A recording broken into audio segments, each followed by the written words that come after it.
Welcome in to the Nerds Ruin Sports podcast. This is our first official show, and we are very excited to bring to you a pretty juicy episode. I, of course, am joined by my esteemed co-host, Anders Pryor, and me being Zac Tipton. We are very excited to be here with you guys today, and obviously it's a very juicy episode considering some major news has kind of broken the last couple of days about the Lakers hiring JJ Reddick to be their next head coach, as well as the Pistons firing Monty Williams. And then, of course, we really want to kind of get into the NBA draft as we're kind of getting closer to that. So we're going to break down some of our NBA draft sleepers here tonight. We're really excited to do that with you here today. But first, let's start off with the main topic. JJ Reddick, NBA legend, been in the NBA for years, but now he's kind of shifted over to media. Had a really, really good podcast going. Had LeBron James on the podcast with him. Did it with LeBron. And now he is the Lakers head coach. And there are a lot of people not happy with this move, Anders. A lot of people are thinking it's not a good move and it's a bad look for the Lakers hiring LeBron's friend. I want to know your thoughts on this situation, and I also want to know if you think it will work. So, first of all, Zach, great to see you. Calling me esteemed is probably the nicest thing that Zach's going to call me the entire episode. I also want to apologize formally. There's some really annoying construction happening outside of my building. So I'm sorry if that gets in the way. I mean, that's the cons of living in the city, right? It is. And I don't really think that putting in headphones really it works to filter any of that out. So we're going to roll with it. But I think the JJ, here are a couple of my immediate thoughts on JJ. So I think that there's sort of three kind of entities that are sort of a part of this. There's the JJ part, the LeBron part, and then the Lakers organizational part. The part that I have sort of the strongest feelings about and might be maybe the most optimistic / neutral about is the part that has to do with JJ specifically, because I've made my opinion on this repeatedly clear to everyone, which is that I think that JJ, I think that because of who he is and his sort of natural kind of basketball aptitude, right? Like he doesn't take a particularly thorough like basketball fan to kind of tell that he's very, sharp in a lot of the X's and O's stuff and scheme stuff, and, having a very, true understanding of what the development of the game just in the past 10 years has looked like. And I think that sort of jumping in headfirst to a head coaching job with no collegiate or professional coaching experience to a team that is notoriously in this sort of kind of weird purgatory situation where they're in a brand that expects to compete, but then they don't have a competing roster. And, a lot of their older best players are either aging or brittle or both. It's a really, I think, unfortunate thing to dive headfirst into. And I believe so much in JJ. And I really do think that his capabilities and ceiling as an NBA head coach is incredibly high. And I think that he is doing himself such a disservice to himself and what he's capable of by not doing the due diligence of going out and being an assistant somewhere, even if it's just for 1 year or 2 years. And it can, in my mind, if I wanted to go, with as personal of a route from as possible, that could look something like spending a year under John Scher at Duke and, being an alumni staff member and integrating himself into a culture that he's familiar with, just under a different role. And then after that, spending time 1 year in the NBA as an assistant of a team that he's been before, whether that's, being under, Jason Kidd in Dallas, or Jamal Mosley in Orlando, or Nick Nurse in the Sixers. Something like that. Just a couple things to make sure that he is not learning on the job, because it is kind of a strange, a learning on the job hire is sort of a weird, optically contradictive decision to make at a time where we are not sure when LeBron is over, and you kind of want as high of a, ceiling, as high of a floor set where you can say, with the pieces that they do have, if you're not ready to, and this is part of me starting to connect the dots here, if you're not ready for a full rebuild, now is not really the time to experiment. So I think, in terms of JJ, LeBron, Lakers, that's my sort of take on the JJ part, that I think he's doing himself a disservice by not getting some assistant experience. But I want, on that first part, what do you just forget all this, just for him as an individual, what do you think? I agree kind of with you a little bit, but on the other hand, I also just see it as like, I've watched his podcast, I've watched like his radio show. He is so smart and he is so knowledgeable that I think he can learn on the go really easily. And I think he has the ability to learn on the job really easily. However, I understand where you're coming from in the fact that the Lakers aren't in a position to do this move right now. If they didn't have AD or LeBron and they had like a rookie kind of roster and they were kind of like rebuilding, they were young, I understand maybe this move a little bit, because it's like you're kind of bringing in a guy that has been in the NBA for a long time to kind of mold these guys. No, you're putting him in with like two of the greats in the league in terms of LeBron and AD, and two of the greats that are going to be like Hall of Famers. And you're putting him with those guys who don't really need him.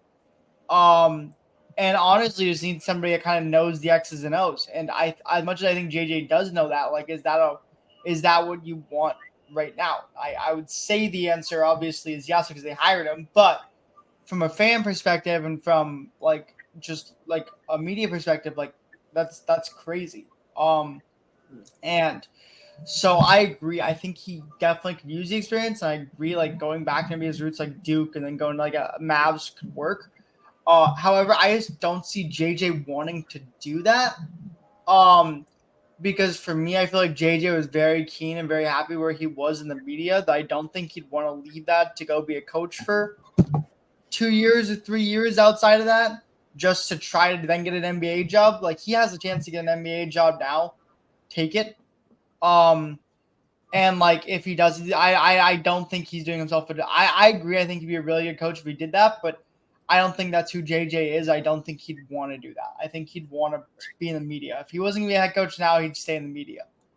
No, I think, no, he does come across as someone who is, I think, competitive in the sense that he embraces challenges. I think you can see that even in his broadcasting career and in the podcast that he does do. And I do agree with you that, and I think about this as well. I think if there is one person who could do it, just a straight down the line, like learn on the job and essentially make up the system as we go, it is him. I think he is probably the one person that is capable of it.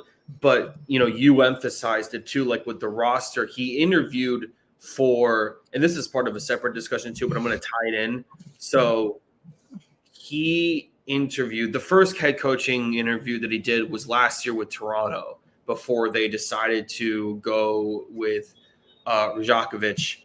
And then this year before the Lakers job, he interviewed with the Hornets. And to me, that sort of, which there's two things that come with that. One is more about what you said, which is like, I think the Hornets, just with the way that they're built and the roster that, is built there, and, in terms of age and their skill set, is much more kind of constructed towards someone with the resume of JJ. I think that he has that sort of like, building up, kind of a lot of those building up attributes that could be helpful to a place like that. And because of the roster, also the stakes are not as high, and there's a much longer leash, right? Like you even saw that with Clifford, with like Steve Clifford, like he was there much longer than he needed to be. I think they made the decision about firing him, or that he, at least not even about firing him, but that he wasn't the guy much longer than long before they actually ended up firing him, which I thought they should have kept a tighter leash on him. But that is the reality of who they are. And so I think that job would make a lot more sense. But I think what that also does show is that this was not, a guy that is LeBron's friend, and LeBron's like, hey, I need you to pick that guy out and bring him here and interview him. And as long as he doesn't, botch the interview in a way that offends, everyone in the building, and doesn't do something disastrous, when, they're testing him about what he would do with the roster, then, hire him. And I think that's shown by the fact that, the Lakers are the third team in his entire duration. They're the third team that he's interviewed for. But so I think that's also, I think that kind of dismantles that a little bit. I am, in terms of the whole, I mean, we have some pretty solid reporting. I think you've seen this too. Pretty solid, consistent reporting that LeBron was not, the kind of orchestrator, the puppeteer of this whole hiring operation. I think that, the text that he did with Dan Hurley, I think that was evident of that. And even regardless of that, I do trust that reporting. But I kind of want your take on what you think LeBron thinks of this, because since the hire, they're both very, him and JJ are both very active and online people, and are very present on social media. And LeBron, since the hiring, has not really made any kind of like strong, indicative, claims or statements. And so I struggle how to articulate what exactly I think is going on, but I want your take on. Yeah, I think for me personally, I look at it as probably like, listen, they're LeBron friends, and this could be just the Lakers organization idea of trying to make LeBron happy. But to me, this move doesn't scream making LeBron happy. It screams, and that's apart from what most media says, which is that this move is a LeBron orchestrated move. This feels like a move of the Lakers organization trying to keep LeBron happy without actually asking what would make LeBron happy. Simply put, I don't think LeBron believes it's probably the best decision. In my mind, I don't think LeBron probably thinks it's the best decision for this team. I don't think LeBron probably believes that this team is gonna get better with JJ Reddick as the head coach than it would be if they went after Mike and Nori, or I forget who else is in the actual running for this by the end of it. Sam Cassell, James Borrego. James Borrego might join his staff anyway. Yeah. But those, James Borrego, Sam Cassell. I know that. I know Rajon Rondo is going to join his staff. I think they've kind of announced that on Rajon Rondo joining Reddick's staff already. But I just look at it as like, I don't know if LeBron would actually really like this move. Like, I don't think LeBron probably likes this move. Like, yes, he's probably friends with JJ, and so he's probably happy JJ's getting a chance. But then again, I think he'd be more happy if it was with a different team that wasn't his team, because I don't think JJ Reddick screens win now. And I think that's what LeBron only has a couple more years left, probably. So you're thinking he only has 1 or 2 more years left, probably in the NBA. And this doesn't scream win now to me. And I could be completely wrong on that, but like I look at this as I'm like, I don't think it screams win now. You tell me if you agree with me. I think it would be intellectually dishonest to say that if Rob Pelinka sat down with LeBron the day the Lakers, an hour after Ham gets fired, if Pelinka sat down with LeBron one-on-one in their office and said, hey, we're going to begin this. No name has been mentioned. The search is not begun. And Pelinka said, hey, before we begin this search, I want your input. Who would, if, this is really your team moving forward, you have limited time here. You have very specific aspirations in terms of why you want to be here. Who is the person that you want? And I think that really backing behind the idea that in that hypothetical, the first name he would say is JJ Reddick, I think is kind of unserious. No, 100%. So I think this is sort of where we go into the third part, which is the Lakers piece of this, like the organization, which is that Dan Hurley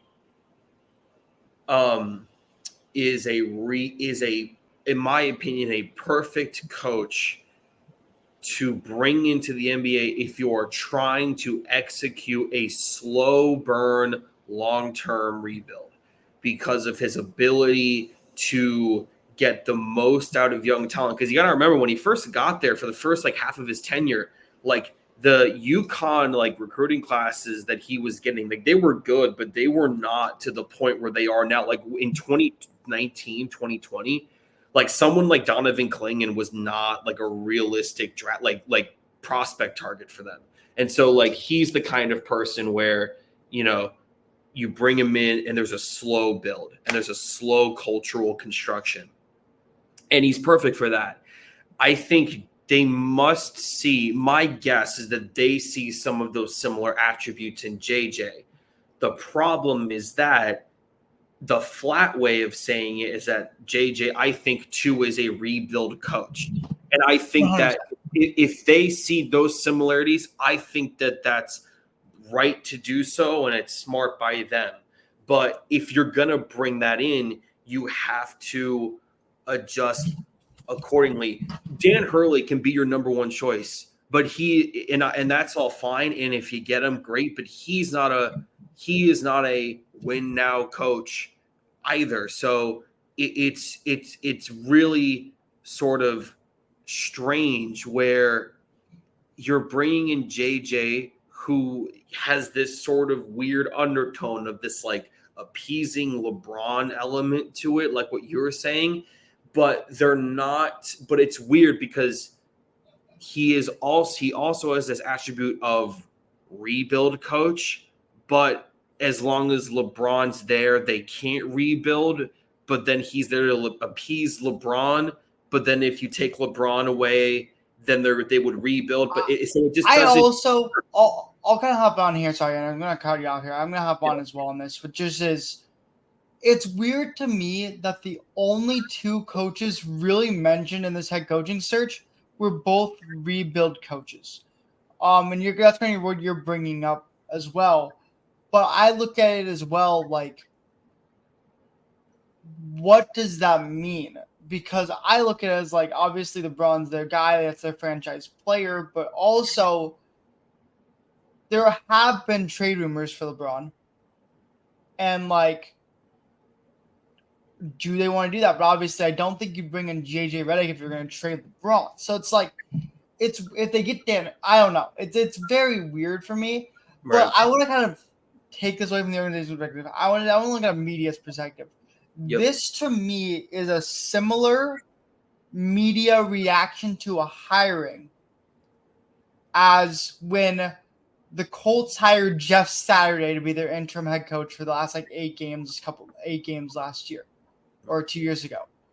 would you agree with that? Are you feeling the same media reaction to that, or was this a different media reaction? So I think that it's actually funny that you mentioned that, because Nick Wright, I think yesterday, posed the question on First Things First: why isn't JJ Reddick getting the Jeff Saturday treatment?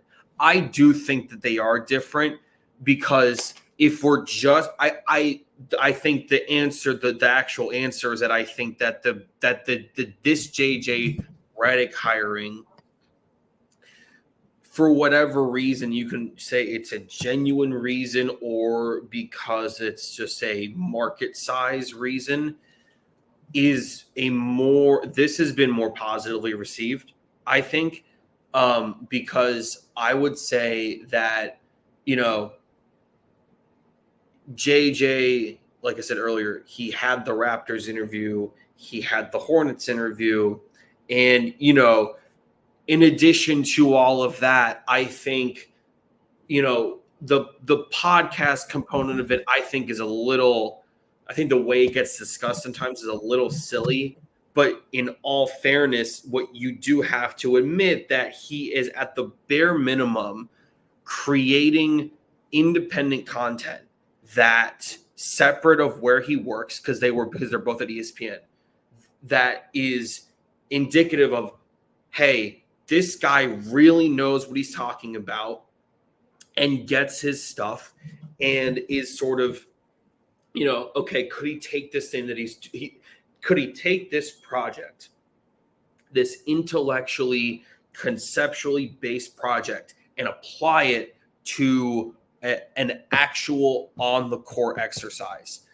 Jeff Saturday had none of that. He did not engage, and there was nothing that he did outside just his work at ESPN that indicated that he would be an especially, qualified, or at least, under the radar qualified, or even just as qualified as JJ, for football, aside from the fact that he was really good when he played. So I think that this is more positively received than Saturday, and I think that that's probably correct. But what do you think? I don't know. I kind of agree with like some of the parts you're saying, where I think JJ Reddick is definitely more ready for a head coaching job, despite never having any experience, than Jeff Saturday was. So I agree with you on that. Like, I believe that JJ Reddick could actually make a head coaching job work. With Jeff Saturday, I just thought his charisma and his he felt like, I'm not gonna lie, I wasn't like as upset about the Jeff Saturday hire as like the media was. I was like, I looked at it as like, feels like a player's coach. He was a player for a very long time. When I think of center, I think of like the most knowledgeable position. Like, I think like as a center, you have to know everything. And so in terms of like offense and defensive wise, like you have to know a lot as a center. And there's a reason why centers are like the most in tune with like QBs and stuff like that. Like I don't remember like if you've seen the video of Jeff Saturday arguing Peyton Manning, and like I'm pretty sure we've all seen that video, but like Jeff Saturday fully into an argument match with Peyton Manning, like I look at that, I'm like, I could see him, like his charisma and his knowledge working out, but it was never like a thing of like, does he deserve this? Probably not. But again, that was also a situation where it was an interim head coaching job, Right. And it was kind of like no one in the organization really deserved the interim head coaching job. So you kind of had to look outside the organization. Right. And obviously you couldn't get one from another team because you're mid-season. So Jeff Saturday seemed like maybe the only really hire there for them. Sure. So that's kind of where I was at with the Jeff Saturday hire. This, to me, the fact that it's not an interim hire, the fact that you're making this and you're giving him a full season to be a head coach, basically, is absolutely insane to me. In terms of like, I get it if it was like mid-season you fire your coach and you want to try something new and go with JJ Reddick, but like you're like giving him the reins to the biggest market in basketball. And so I don't know. It's weird for me. But we can go back to the organization topic as well. But it was now. Yeah. But I thought of the Jeff Saturday thing, and I'm like, I think that's a really smart connecting point. I want to say this because I don't know if you want to keep doing this or if we want to move on to Monty, but I just want to say this just completely. I just thought of it. I still think it's hilarious to this day that when introducing Jeff Saturday as the interim head coach, Jim Irsay said, and I quote, we were really thankful, really glad that he was available. And it's like, what do you mean available? Like, he's a commentator on ESPN. Like, of course he's available to hire as a coach. Like, no one else is pursuing him. I just think to this day that's still kind of no, it really is. And I think I do really like Jeff Saturday. I think if he goes and gets his experience, I think he is doing now. I think he is a high school coach right now. I think he's trying to go get his experience. And I think like it could be like the I same. think he could do that. But you could like make. I think if the Hornet, if the Lakers, like if they said that the press conference, we were glad that he was available, that I think would make sense a little bit. It would still, to me, be kind of ridiculous to say, but at least you could spin it as like, maybe the Hornets made him a great pitch, or, hey, maybe he went to go be an assistant with Philly or Dallas or Orlando or something. You could say it versus like the first time that Jeff sat. So like it wasn't a realm that JJ was like totally unfamiliar with, but the first mention of Jeff Saturday's name in any coaching like rhetorical like ecosystem was when Jim Irsay picked up the phone and said, "Hey, I want him to come and be the coach of my team for the second half of the year." So I think that's all, but that's a difference too. But I think it's a fair, it's a fair thing. Do you?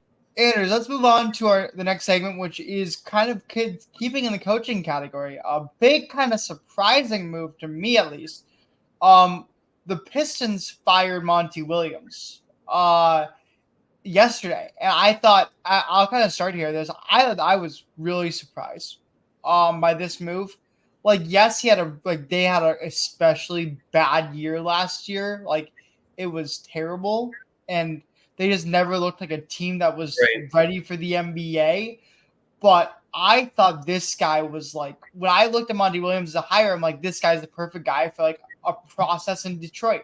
Like, obviously, the Philadelphia 76ers stuck with Brett Brown for 7 years through the process, and he was hired for a long time.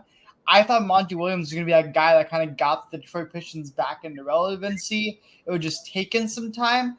I am very shocked that he was fired as quickly as he was. And I'm also shocked that it took him this long to do it. Like, why now? Why not the minute the season ended? Why did they wait this long to fire him? I'd love to know your thoughts, but that's just it is a very surprising move in my opinion. Yeah, this just comes across as very bizarre. I want to say that he, without looking at my notes, that he was fired on Wednesday, and then because I know that the second that he was fired, one of the things that came out was, okay, well, now the Lakers have already waited this long. He was fired on Tuesday. Okay. So Wednesday. You're right. It was Wednesday. So the Lakers, they waited this long to hire someone. You might as well just at least give Monty a call. But I agree with you. The timing of this is extremely bizarre. The draft is on Wednesday, and they're not going to have a coach. And you need to have someone in place to sort of talk through the process that, because the Pistons have the 5th overall pick. That's a really important decision, and you want as many voices in the building for that. So a couple kind of, okay, let's like run through all the different situations here. So immediately I would have been fine with this if they fired him and then immediately had someone in place being like, hey, this is someone, we have this other person in mind. We've had some sort of epiphany. We've had some sort of breakthrough. Monty, whatever, we'll make you an assistant. We'll let you go. We'll buy you out, move you to whatever. Nothing. Like it was just totally, they just fired him one day. Like was theoretically one of the worst timings that you can get. Like we're about to get into the draft and into summer league, and they're not prepared. Like they don't have the personnel to operate that now. And so they're starting from multiple blocks behind everyone else. And then the other thought that I had sort of immediately, because this is a firing of this timing, you can maybe by the tone of my voice, it sounds like I'm talking about something that's totally without precedent. It's not, because if you remember, like the Ime Udoka firing, like this was something that happened like 5 days before training camp started. But so my other thought was, okay, Monty must have done something that we don't know about yet, and some sort of conduct, not basketball related thing, and we don't know about it yet. So I was thinking, okay, let's wait like 3 hours, 4 hours, 5 hours, nothing. I don't think it's that. I know we technically don't have that information. I don't think it is that. Yeah, we would have known at least within the first day, like 24 Right. hours. It's been 3 days, and there's no sign of anything new breaking. No. So I assume that it can't be that. So I don't know what I have no idea what they're doing. They're about to do it. They're probably going to end up doing a draft without a coach, which is it's not like absolutely. So unless they had something immediately in mind, which like right. Who would the Detroit Pistons have immediately in mind? No, to get like the only thought that I don't even have a thought. Like the only thought I can have is they have I don't even know who they look at. Like who are they? Who's replacing him? It's not like it's a totally like desolate job. I would say that of all the jobs that were available this year, that either were initially available, that became available, the three kind of like bad jobs were the Pistons job, the Hornets job, and the Wizards job. I would say all the other jobs, you could say are, good jobs, stable jobs, or at least in the case of the Lakers, not a great job and kind of a strange job, but at the bare minimum, it's fascinating and it's interesting. Yeah. I think those bottom three, I think the Pistons is probably the most enticing. I think between those three teams, they have probably the most talented roster. And I think they've had a little bit of draft success over the past couple of years. And, in terms of people that they hit on, like, the drafting Sadiq Bey and drafting Isaiah Stewart. They drafted Jalen Duren, who looks really good. Jalen Duren trade in a trade pack. So there's some competency there versus like for the Hornets and the or the Wizards, and Wizards especially, it's just miss after miss after miss. So it's not the worst job in the world. So you could get some decent candidates, I think, interested. But my guess is like, okay, they're going to fire Monte, and then I'm waiting for within an hour, David Adelman's taking the Detroit job, but there's nothing. So they're going to be doing a draft. So do you think it's going to be JB Bickerstaff? I've heard that name a lot. That would be another I think that would be a perfectly fine choice, and I think that he would, because he was fired from Cleveland. He didn't leave Cleveland. That wasn't his choice. I think that would be a totally fine hiring. I thought that should have been someone that the Wizards should have considered before going with Keith. But I'm with you on the timing. And the other thing too is I think this could be, let's say that you and I are correct that they're going to do a draft without a head coach, which I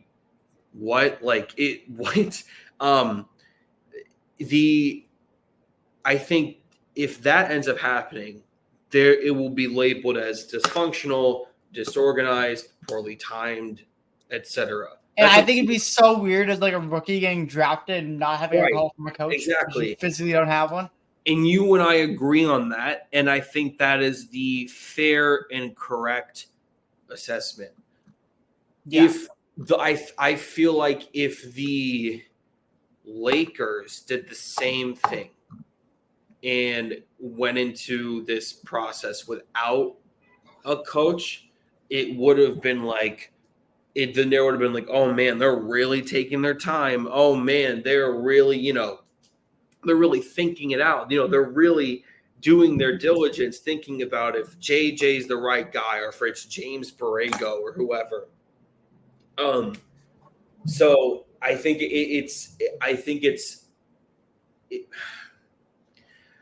I don't know.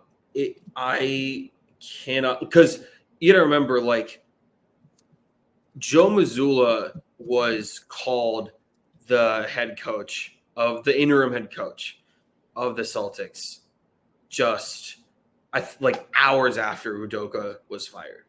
Yeah. We don't have anything. So I think your assertion is correct that the timing's just really off. Yeah, no, I think also another thing for me is like the contract look at it, right? Because that's what everyone else is making a big deal of. Like the Pistons are paying him $65 million to not coach them. Which is just a crazy absurd amount of money for a team that is already is already in a bad place, is already in not a good spot. To be paying a coach $65 million to not coach for you, like at that point, and it doesn't really feel, and like we said already, it doesn't really feel like they had somebody lined up, or it doesn't really feel like Monty Williams did anything to like get fired. So like, why not let Monty Williams play like at least one more year, or at least make a little more on like use his contract a bit longer? Right. Like, I don't understand it. Like $65 million to not coach is crazy. They're paying when you pay. I mean, they made him the fourth highest paid head coach in basketball. If that's what you're going to do, and you're going to compensate someone that much money for that extensive of a period of time, the immediate message is we are committed to you and letting you carry out your vision. And instead now we have this weird 1 year end kind of just poorly timed mess, and they're back to where they were. I think that I agree with you. I think that he was the perfect, I want to say the perfect, but one of the ideal coaching hires that they could have made, just given where they are. Because when they hired him, it wasn't, Detroit, they couldn't get this guy, or this guy, so they're going to have to settle for Monty. No, they got Monty. Many people viewed Monty as overqualified for the Detroit job. And now they've instead of giving him the space that he needs to operate and, use the, work up to the money that you guys gave him at the start. Instead, now we're here and they're not going to have a coach for the draft. So it's just very bizarre. That is crazy to think about. Not having a coach for the draft is so crazy to think about. Yeah, no, I don't know it. I don't understand it. I don't like it. I don't think it's a good move. I think it's a pretty bad move in general. I think it's just a terrible organization move, and I think this organization is in a position now where they are legitimately screwed. Like they have a great roster, but like they have an okay roster. Yes, they've hit on picks, but their roster isn't fantastic. It's young, it's inexperienced, it's unproven. Right.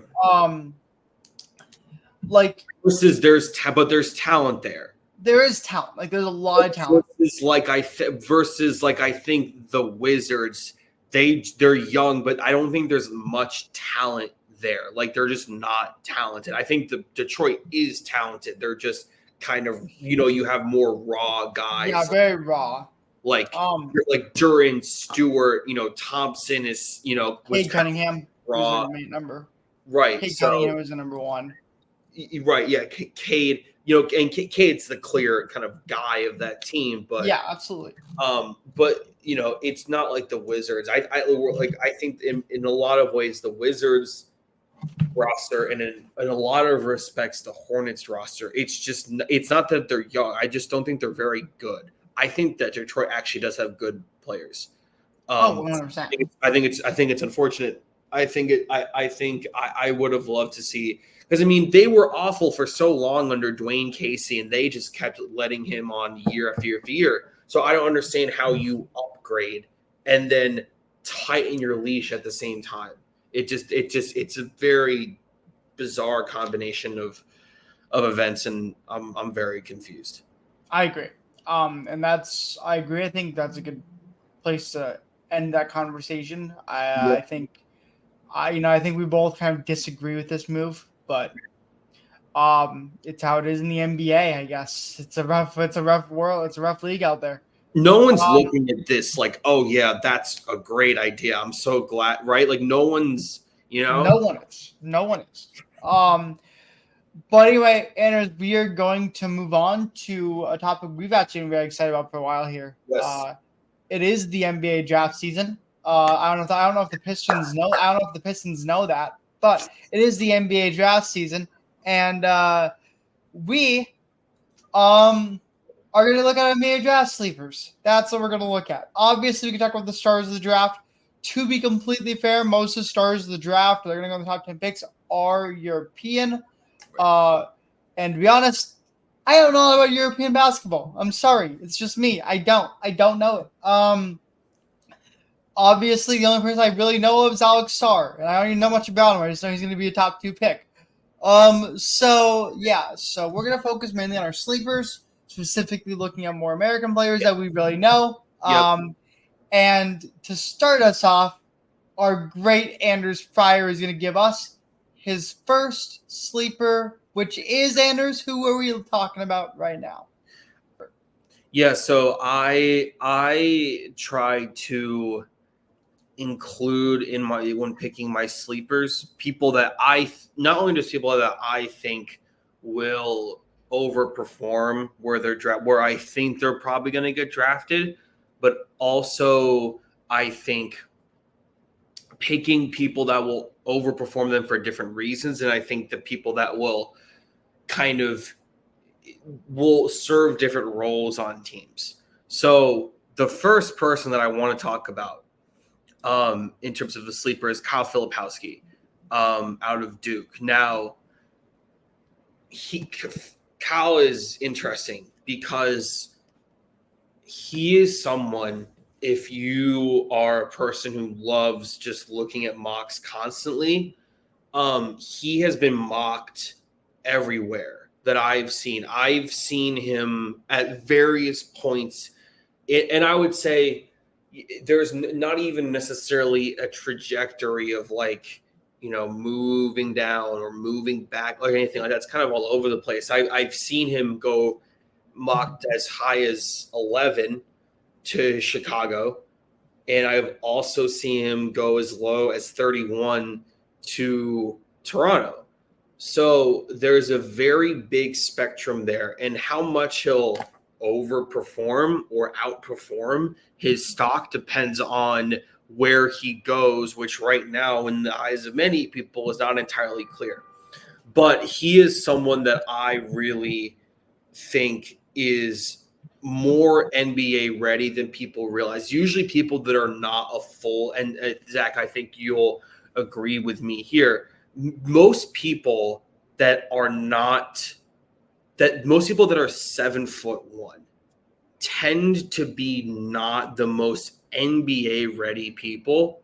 And usually if they are, they're people like they usually go first or second overall. In this case, Alex Sarr, right? But I think that for Kyle,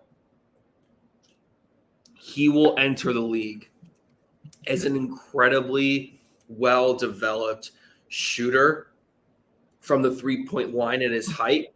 And I think will enter the league with a very, very elite and sort of sandpapered understanding of spacing. I think the way that I think he's going to enter the league with a very self-aware understanding of his strengths within pick and roll situations. And I think is going to be able to sort of operate in those kinds of systems at a high level, essentially right away. And so I think that for a coaching staff, that makes him really, really easy to use.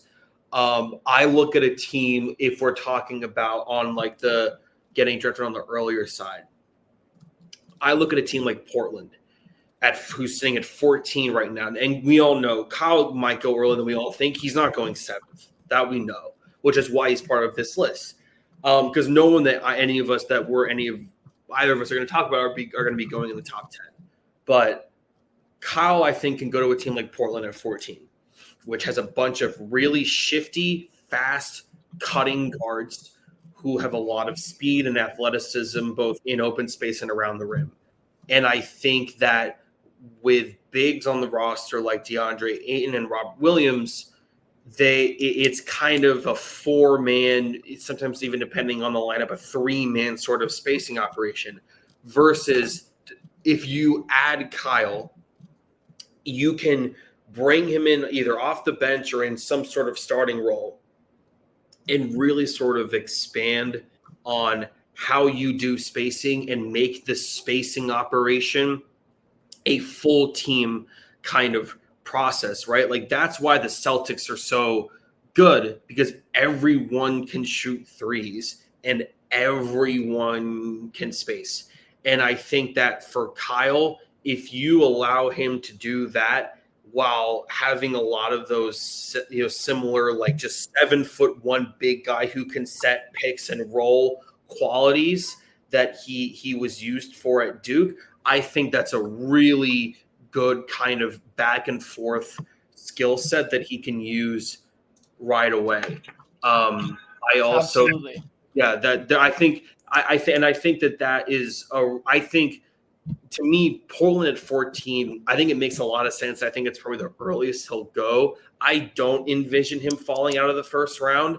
I know that I've seen like mid-20s. Like I've seen 24 is the one I've seen a lot. Like 24 to the Knicks is I've seen. So I think the Knicks also make a bunch of sense. I think the Knicks have 24 and 25, so they're probably going to invest one of those picks and then maybe even some free agency money into either retaining or adding new great defensive pieces to put around Brunson.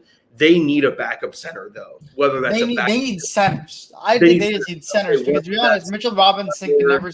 Right. Robinson can never stay healthy, and it doesn't really feel like Hartenstein's coming back to the Knicks. Right. So I think, and so I think that he adds positional value and adds another 3-point shooter to allow Brunson more comfortable isolation space, because now that we have a better understanding of how good he really is, defenses are going to mold to that. And so you need people, Kyle can, Hartenstein's great. When he's rolling to the basket and he's doing the pick and roll, you kind of know what he's going to do mostly.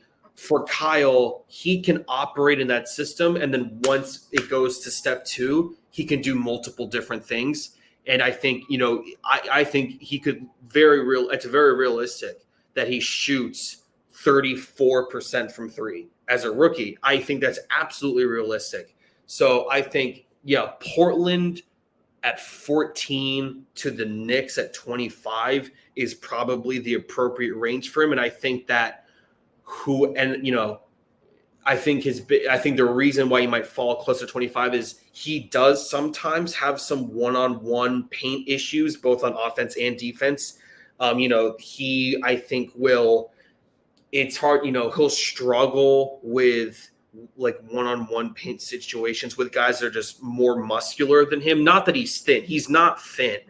And obviously, I'm not talking about like Embiid or Giannis because everyone struggles with them. But even just guys that are more like at his level who have some more muscle than him, I think he might struggle with the first, which is why he would fall a little bit. But I think that he more makes up for that in terms of his spacing, his shooting, and his ability to be versatile in a pick and roll structure.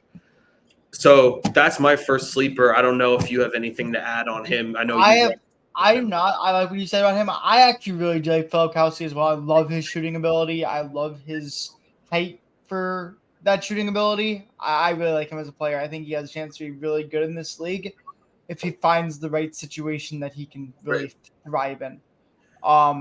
So to my first sleeper we go. And I focused my sleepers more on the fact that they have a lot more experience in the college level, but with experience comes age, and so with age comes falling down in draft. Yeah, you picked some definitely more older guys than I did for sure. Older guy, yeah. If I picked both my guys are on the older scale. I think it's the oldest really can be. It's 23, which I don't ever want to call old because I am 23 and I don't want to say it's old.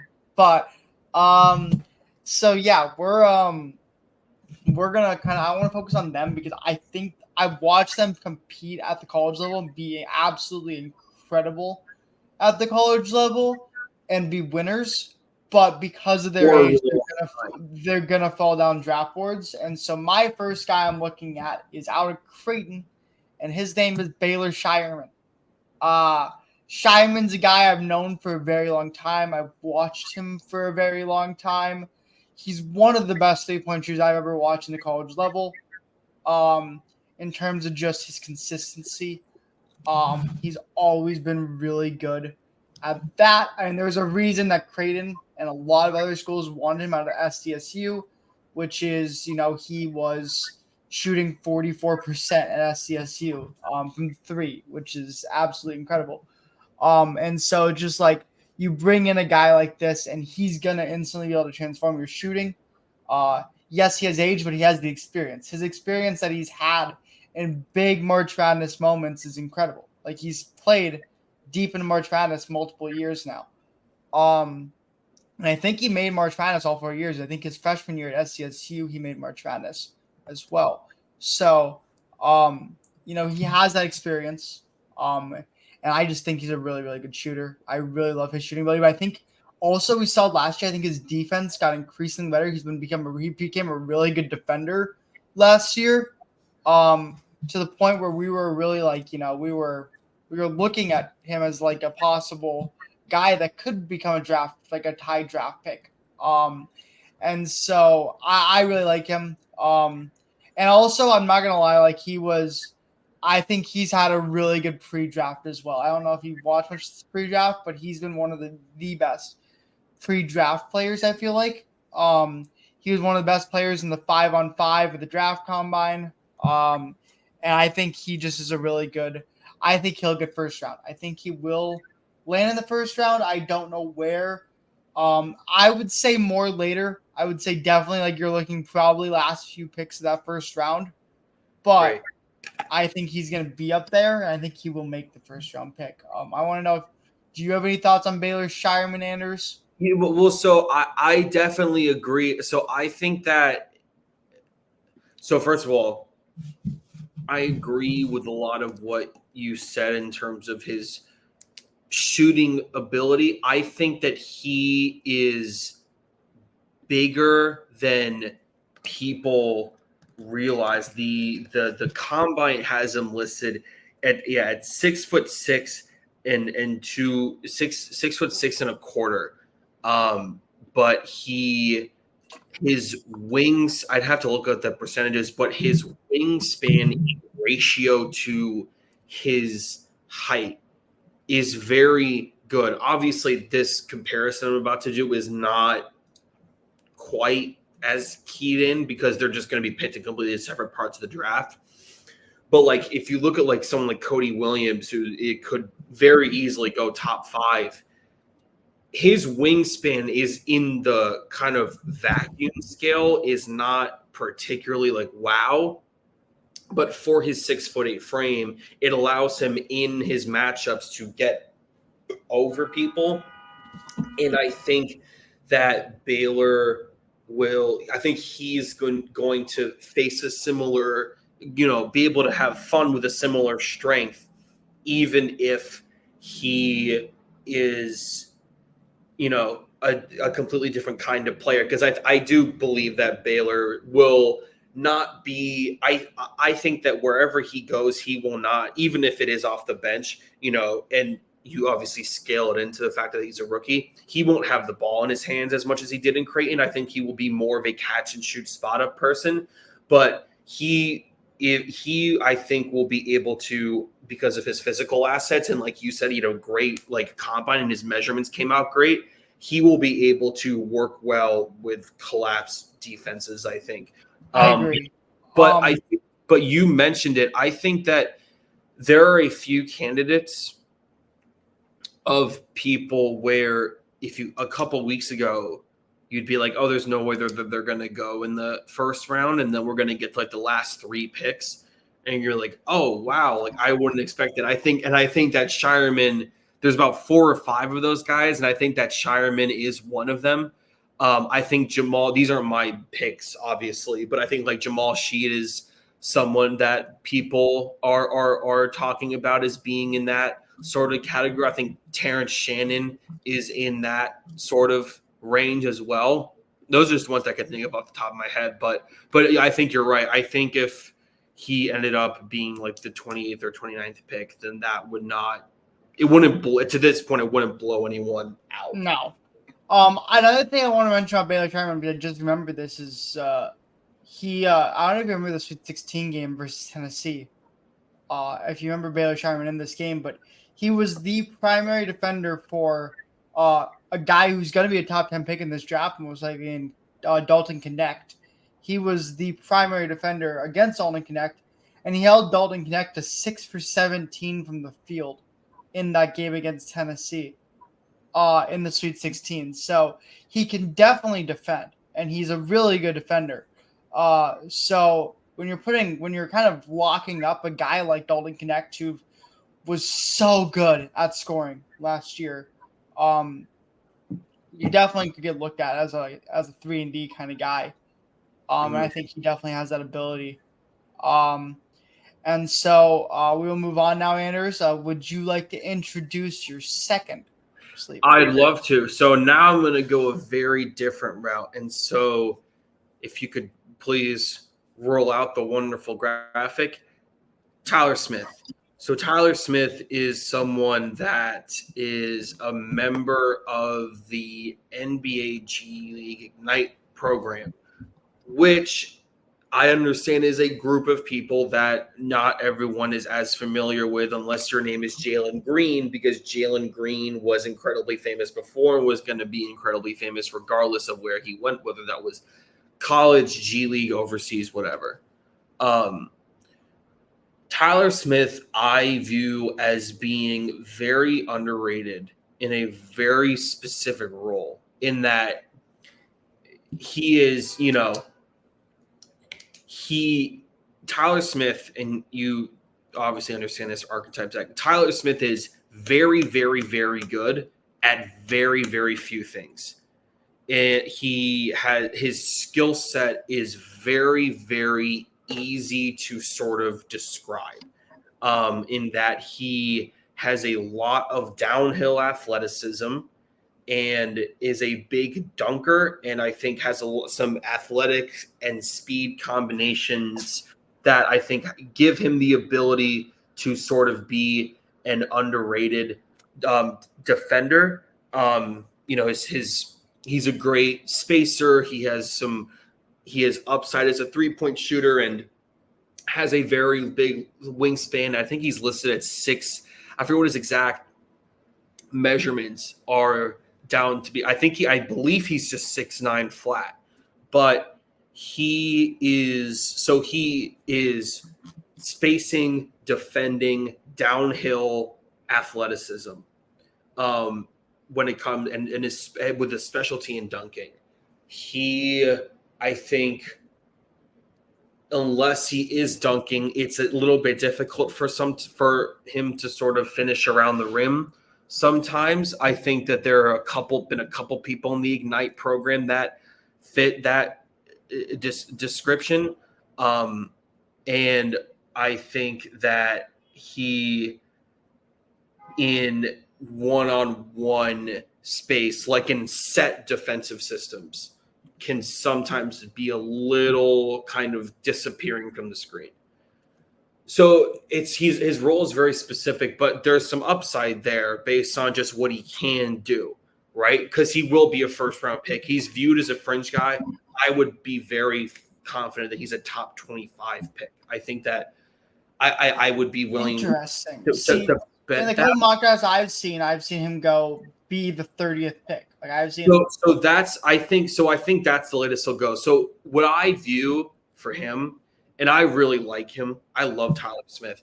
I think that if I'm a general manager, if you're the general manager of a team, like just to look at some of the teams towards the end of the draft, like the Celtics or the Nuggets or the Timberwolves, and you're not really looking to rush the development of any of your bench guys, and you kind of just want to let them grow organically. I think he's the perfect player for that. If you want to take someone who has a lot of high upside tools that you're willing to be patient and not ask too much of them immediately, then I think that he is the perfect player for that. So, because if you look at some of the other teams that are later in the draft, so if you look versus like, if you look at a team that picks 29th, like the Jazz, or a team that picks 26th, like the Wizards, right, who have those picks from trades, I don't think that he would be as good, because I think those teams need more immediate impact from some of these more kind of high upside but raw and unpolished guys. And I think that that might come with some growing pains that they might not necessarily be able to afford, versus a team like Boston, Denver, or Minnesota, who picks late in the draft, can afford those growing pains. And so I think that his fit, when we say what his good fit is not necessarily a basketball fit, because all teams can use players like Tyler Smith, but is more so a situation fit, a team that is willing to be patient with him, not ask too much of him, and let him make mistakes while being himself. So I think he fits that really well, and I'm really excited to see where he ends up. Hell yeah. Moving on to my second sleeper, my only other sleeper that I have here. I am going with somebody that I have also watched play for a very long time.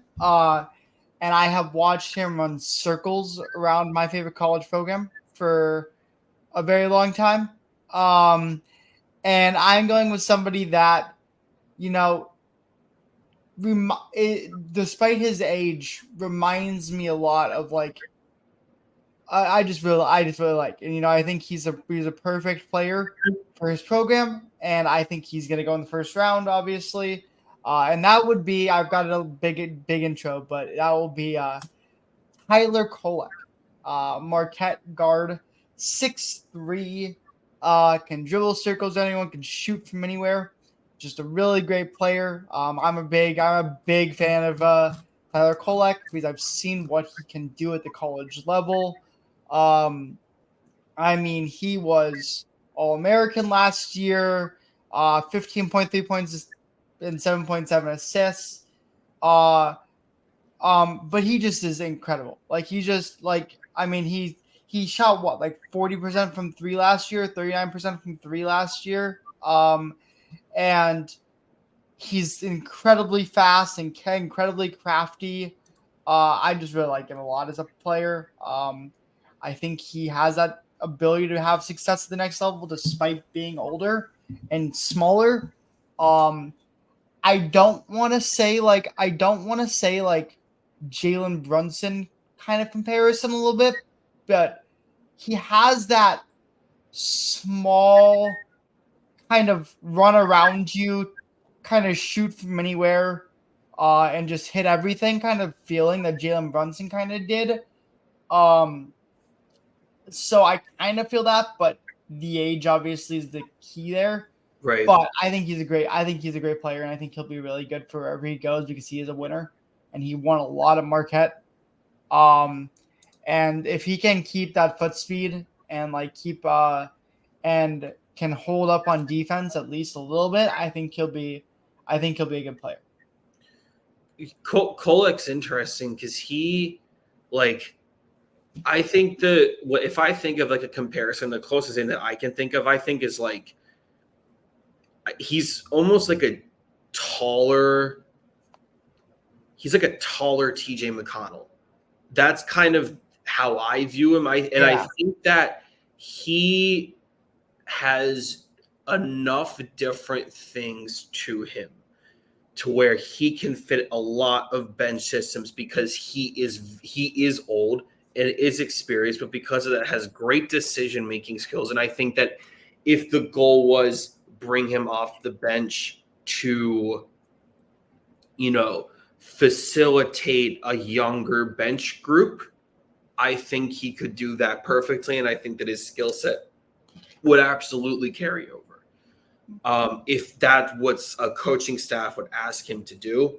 And then I also think too that, depending on the situation and depending on the team and the group that he's playing with, if you wanted to ask him to come off the bench and basically just shoot threes, he can do that as well. So I think his versatility in terms of the roles that he can play off in 100%. A unit, I think will make it's similar to, I think that it will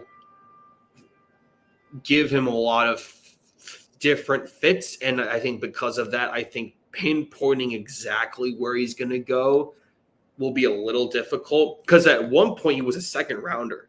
He was like firm in the second round, and now he's shot up. And, I've seen a lot of, 20, 22, 24.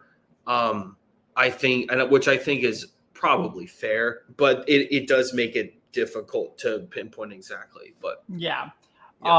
We will now move on to our final sleeper here. This is Anders. And actually, Anders, this is actually one I disagree with. I don't agree with this one at all. Perfect. So Great. I will be happily to just disagree with you here. Mm-hmm. But I will let you introduce your last person. So my last sleeper is going to be, Zach, please do the honors, Kaishan George out of Miami. Now, to appease my esteemed co-host, Zach, will address why I think he won't be picked as high. I think he'll go somewhere in the 20s. That's what I think. The highest I've ever seen him go is 19 to Toronto. Kaishan, I think his athleticism is, I would say, a tad overrated in a lot of respects. He is not very explosive really at all. I mean, he's not stiff. I'm not calling him that. But he does not possess a lot of kind of just down to his body explosiveness, whether that's going from standing to movement or in movement. And he's kind of weak. He doesn't, whether that's his body or just the way that he approaches one-on-one matchups, he's not a very strong person. And so I think that's the big thing. And so I think his body has his body and his kinesthetics have a lot of room to grow. And, And that does translate over into things like skills, like, his first step, his shoulder work. There's a lot of room there for improvement. I think that's what's holding him back from being in the more of the lottery territory. But and so he, like Tyler Smith, but less to an extent like Tyler Smith, is someone that I think, like a team that I think is willing to be patient, and it won't expect that, and it won't need that many win now or contribute now rookies, whether that's because they're super big contenders or because they are rebuilding teams that are willing to be, that have a longer runway. He is perfect for them. And so because of that, I think that allows a lot of teams to feel comfortable looking at someone like him, because the reality is he is a great shooter.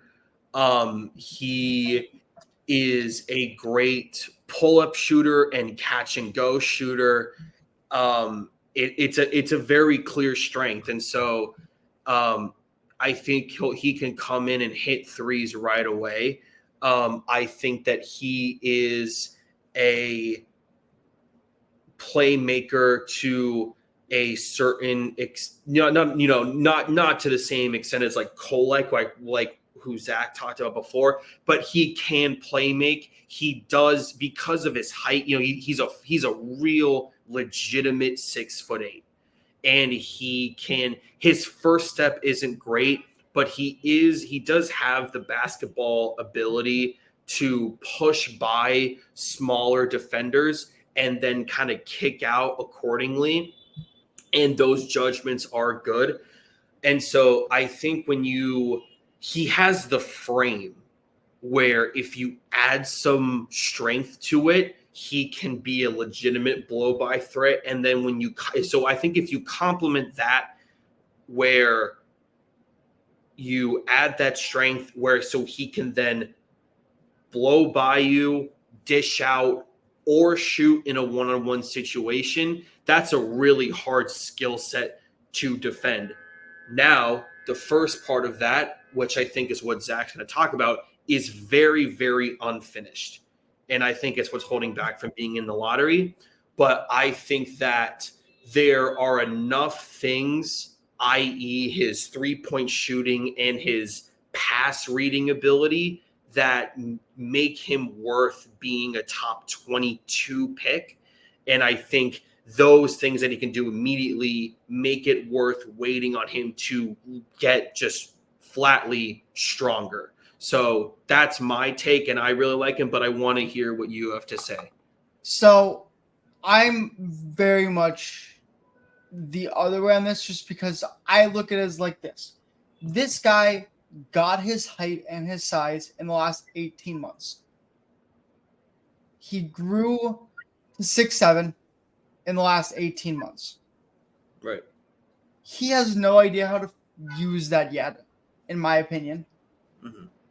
And if anything, he has absolutely no success at previous levels. He was not good at Miami, who was one of the worst high major schools in the country last year, and he was not good for them.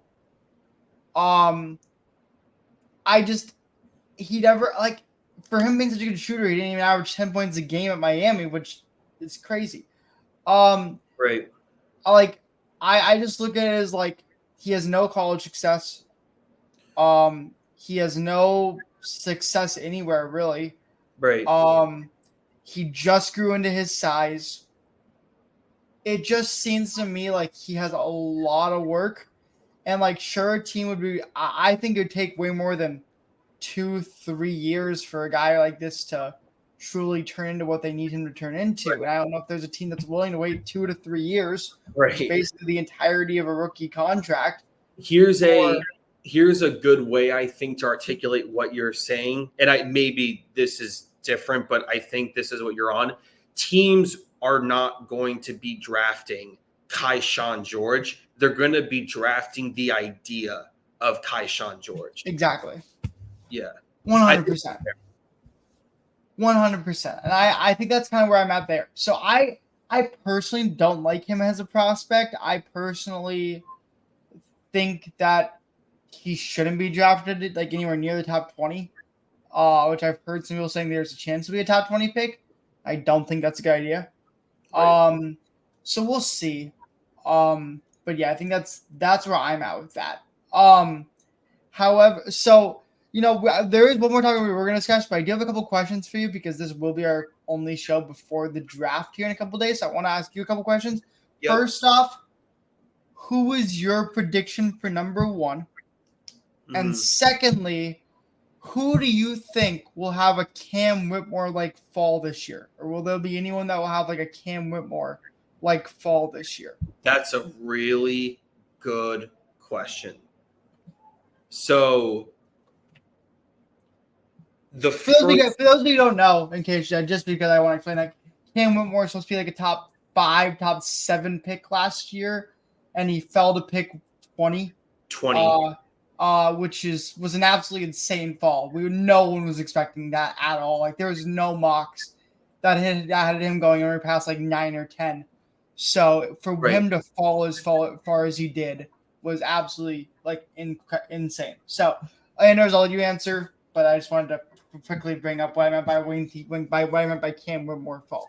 Sure. So and then I want your opinion too. So the number one pick should be Sar. That's who it should be. He, I think, is just the best combination of immediately usable traits. Side speed, finesse, refinement, everything. He's who the first pick should be. I'd give it maybe a 70% chance.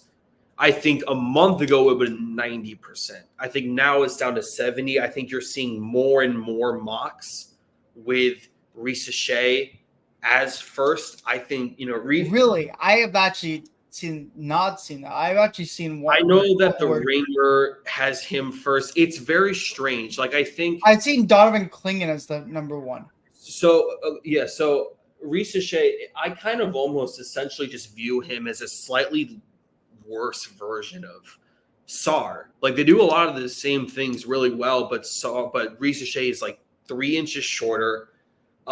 Doesn't have, I don't think has as long as a wingspan in terms of just like ratio. And just based on eye test does not come across as defensive as it being as defensively athletic as Sar. So Sar should be the first pick. I think he probably will. I'd give it a 70 to 75% chance. In terms of the Whitmore of the year candidates, I think that's a great question. And I also think it's a great archetype, like going for like who's the Whitmore of this year. And just to be super clear, when I answer this, I'm not saying that these things should happen, but I would say these are things that I think could happen just based off of what I've seen. And I don't agree with these at all, but I'll mention 2 names. The first, and I don't necessarily agree with these. The first name is Ron Holland. Now, Ron, I think, if you asked most people that really follow the draft, hey, where is Ron going to go? Somewhere between 7 and 10 is the appropriate range. I think that he is more unpolished than people would like. And I would not be surprised if we look up and we're at like 14 and he has not been taken yet. And then the other team is, I think, is another team. So that's the first one I would say is Holland. The other person that I think comes to mind that could fall a little more and I'm not going to count Nikola Topic here because that's injury related. So wipe that off as an answer. That's what I was considering. That's what I was thinking as well. Right. Yeah. So I'm not going to do that, but I would frankly, like I would say another person that comes to mind is maybe not Whitmore level, but probably Connect. I think I was wondering about him too. because I think I think the teams at the front who are really wanting to rebuild don't I think they are turned off by the age. And I think that, you look at a team that has 2 firsts, like San Antonio was 4-8. I think they know what they're getting with Wemby. They have the structure there. I think they really just want as much high upside as possible. I think Connect is probably the high floor player of the draft. I don't really think I think teams like San Antonio and like Charlotte at 6, or a team like Memphis at 9, who is only there because of how injured they are. They don't really need high upside guys. They just need to add more kind of stabilizing people to kind of help support Ja. They're not really looking for like high floor high floor guys who are like 23, 24 years old. So he would be my kind of second choice, but I think both Connect and Holland are people that we could look up at like 14 and be like, that's weird. Why aren't they? Those would be my 2 picks. I was looking at Connect for sure. Connect was the guy, maybe I just look at his age and I'm like, you rarely see 23-year-olds like go top 10. And I mean, it is possible, but it is rare in these day and age. I think it'll be used as a tiebreaker. Like if a team likes him and another player equally, they will use his age as a tie-breaking factor. Yeah. So I look at the 23-year-olds and I'm like, I feel like he's going to fall just because of that. I think he's a great player. I really like him as a player, obviously, but I think I do see him possibly falling. It still shocks that Whitmore fell to this day, by the way. I know we're not on the draft anymore, but it still shocks me. Right. Like me personally, it doesn't really I never really thought highly on Whitmore, but it still shocks me to say that he fell that far. And then our final question of the day, also NBA draft related, Anders, and I think it's pretty just a media question, to be completely honest. Where will Bronny go? Obviously we were talking about LeBron James' son, Bronny. Bronny is out of USC. I'm not even gonna read his stats because they're hilarious to look at. But and I don't really think he's NBA ready. But so let's talk about Bronny because he's gonna get drafted somewhere. Simply because because LeBron will go wherever Bronny is, most likely. What are your thoughts? Where do you think? I think now we have enough reporting that has kind of pointed to the idea that the LeBron and Bronny kind of joint package is a little overstated. I'm not taking it off the board at all, especially depending on where he goes. But I would say so. There are 58 picks this year. Is Bronny James a top 58 available player in this draft? No.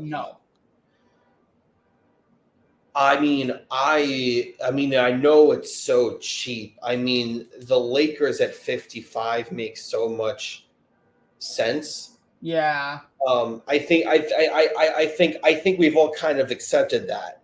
I don't really see another team kind of.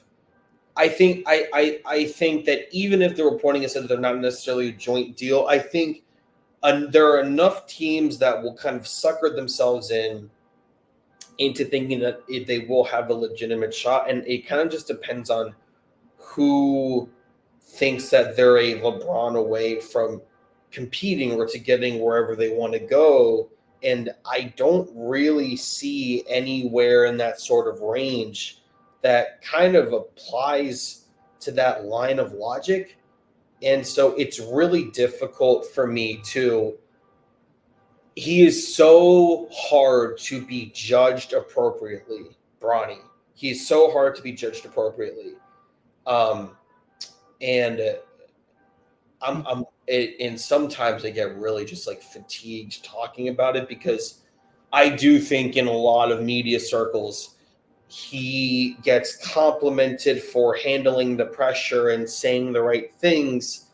But a lot of these kids, especially the ones that are like not as high up on the boards, that are at the combine, are saying the right things and handling all the optics of the combine and the whole process well, but they're not getting complimented for it because their dads are not as famous. Like we weren't, even for like Scottie Pippen Jr., we weren't doing stuff like this. So he's going to go 55 to LA. I mean, I don't trust and I guess it works out because, quite frankly, I don't trust the Lakers like drafting scouts and like development people to pick the right person regardless. So you might as well just take his son. But so I don't know. I'm kind of over it. I think the coverage of it has been really silly and kind of just really disingenuous. I mean, like when they're doing these promotions, like it goes like they're showing like Sarr, Reed Shepherd. They'll show like 5 people usually. They'll show Sarr, they'll show Reed Shepherd, who I think might go third. I think he was projected to go like, in that like 7-8 range. Now he might go third. Sarr, Shepherd, Cody Williams, Donovan Clingan, and then Connect or whatever, some combination of those guys in the 3 or 4 person promo, and then Bronny. They'll throw Bronny in there, even though he's going to get picked like 40 picks later, 45 picks later. So I'm kind of done with it. I'm kind of just ready to watch him be picked 55 and then just have it be over with. But I don't know. You don't. Do you think he has any shot of actually doing something in the NBA? At all? This iteration of him, no. The iteration that has one kind of half-assed year of college experience after a cardiac arrest and, came off the bench in a losing basketball program and, barely did anything. Yeah. And barely did anything and got complimented for scoring like 5 points in a combine game. I don't think so. And I think that, I think that it's really, and I think that the surrounding of it is like really making it, again, judging him is so difficult and it's so hard to do it genuinely. So I don't know. Like he has the athleticism and he has the defensive aptitude, like in terms of his ceiling, just in, range to his size. I think, a lot of the scouting reports kind of point to the idea that he is a great athlete, but he is not an elite positional athlete given his size, which in nowadays is kind of needed a little bit to be able to run an offense. And Bronny James is not someone who can run an offense, which is something that for his size will be asked of him. And there was nothing that shows that he can't. So he's a 6'1", he's a 6'1.5" guard who cannot shoot in an elite level, who does not have the skills to run an offense. I agree with you 100%, and I really hate it for him because I think we are doing him a huge disservice by treating him like he's going to be that guy and he's going to be LeBron. Like that's kind of how, we're treating him like he is, and I feel like we're doing him a huge disservice because like he's a guy that if he stayed in college a couple more years, maybe he got himself ready to be ready for it. He'd eventually be ready to be drafted, and he could be a first-round pick. He could be actually worthy of a draft pick. But because of the pressure already on him and the kind of like the media attention he's getting, you're kind of forcing him to do this, which is just not a good move for him in the long run or in any run. And so I feel bad for him because he seems like a genuinely good kid. Sure. Who like wants to be good, but I don't think anyone's handling this situation well. I don't think he should be in this draft. I think he should transfer out of USC and go to a school that actually can make him better. Because he's already in the transfer portal before he entered the draft. Right. So I think he should transfer to school that can actually make him better. And I don't know. I just think this is a bad idea for Bronny. I don't really know what to say. I also am over the media conversations and media attention. Yeah. I agree. I think he goes 55 to the Lakers and we call it a day. I'm tired of all the stuff like the Suns wanting him. Like, what do the Suns actually have? Like, no, it's so unfortunate, and it's bad journalism. There are so many better people that we could be spending our time highlighting, and we're not. And in a way, we're part of that problem because we're doing this segment. But then at the same time, but we're both expressing our frustration. He's being treated like a sideshow, right? Like he has his camera following around him, and you can say all you want. Oh, he is this and he has these skills and whatever.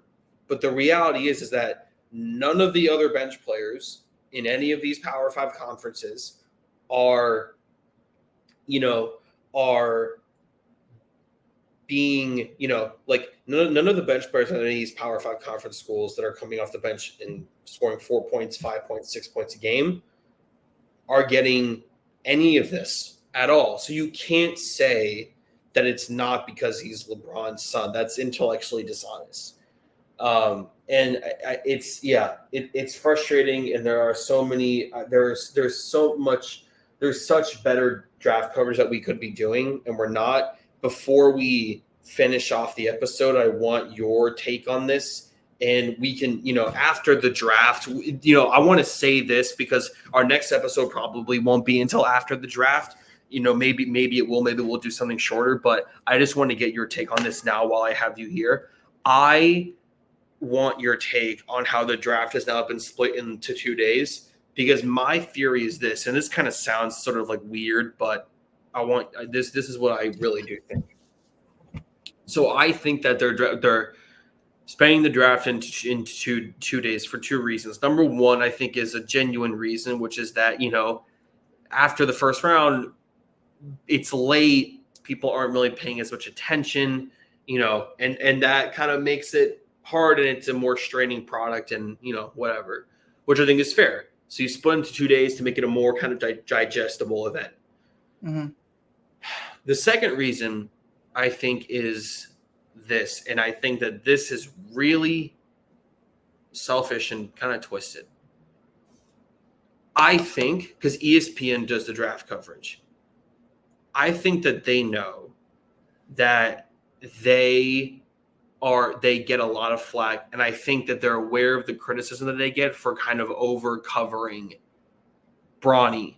And I know that they know for a fact that he's not going in the first round if he gets drafted. We don't even know if he's getting drafted. That might be the best thing. He might not even get picked. That's the best part. But if he does, it's not going to be in the first round.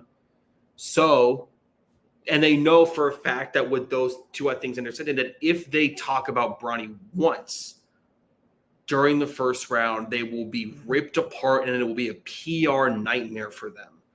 So they have a separate day for round 1 where they can just talk about the first round prospects. The guys that are actually going to go in the first round. Exactly. Yeah. And then so that way on day 2, they can talk about Bronny for hours and not get flack for it, because that's when he's going to go. So I think because it would be kind of But weird. the best part would be is if he doesn't go and then they talk on him for the entire segment. He doesn't actually get drafted. No, so I think that's definitely a part of it, is that they don't want to get flack for talking about Bronny when he's not going to, during a time in the draft when he's not going to get picked. I think that they will absolutely get flack for that, and it'll come down hard on them. And so I think they're trying to avoid that as much as they can.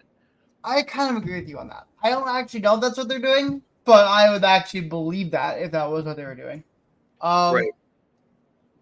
And yeah, I agree. I think because here's the thing: once you do the second round, me personally, I don't care. Right. I never watch the second round. Like I watch the first round just because I want to see who maybe like some of my guys get drafted that I know are gonna get drafted that I want to see. But like I watched the first round last year. I wanted to see where Cam Whitmore went.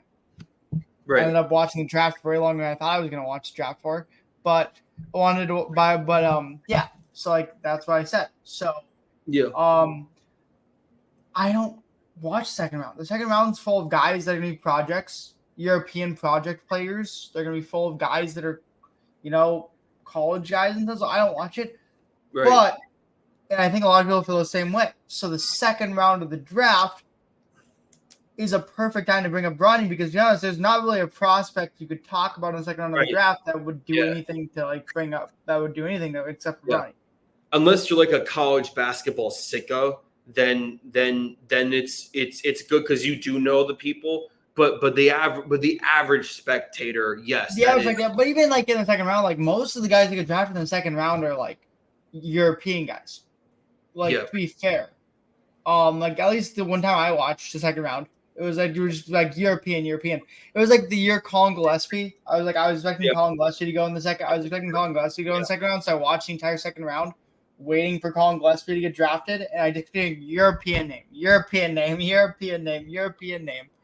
and it just kept doing that. And I'm like, and then if you hear eventually you hear like a USC or like a Miami, I'm like, and of course Colin Gillespie never got drafted. I just watched the second round for nothing. I think that this is, I'm not sure about the second round, but I know that at least for the first round, there's a globalization of sports, which is kind of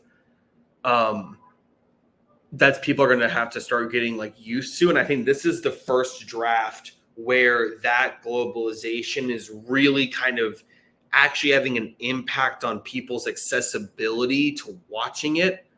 And so I think that you'll see that, I think in the first round, that is the case. For the second round, again, the attention is not as high anyway, but I think that's where you bring in something like this, like splitting into 2 days where you can be like, all right, guys, second round, it's the Bronny round, right? So it's easier to spin. And then, there's going to be European people all over the place now. So maybe that changes a little bit as it becomes more kind of spread out. But I'm stoked. I'm really excited. Yeah. The draft's always, I love it. I am absolutely pumped. I'm very excited for the draft. I'm not a big follower of the draft, but I do love a good draft. And so I think this will be really exciting. I'm very excited for this. So the next time we talk to you guys, it'll be after the draft. And we'll most likely do like an emergency pod or like a pod on the draft. If something big happens, If something big happens, we'll probably do that. Again, I will say that we're excited for this. And also, we'll just continue. We'll figure out topics. Let us know. If you're watching this, let us know if you have any ideas for topic ideas. We'd be happy to discuss them. We'd be happy to look at some topic ideas again. We know that there's some other sports going on, but the NBA was kind of big this week, so we're gonna focus on that today. But next week will be the NBA draft stuff, and that'll be really big. But we'll go back to our regularly scheduled content of all sports once we get past this NBA draft process. So we want to thank you guys so much for watching. We want to thank you guys for tuning in. And I want to thank my co-host here, Anders, for taking the time to also join us and do a fun pod here. And I just want to say thank you guys. And as the sirens go off and in the background of Anders' thing, and we will wrap it up. And thank you guys so much. This has been the Nerds Room Sports Podcast, the first one ever. keep tuning in. Thank you. See you guys.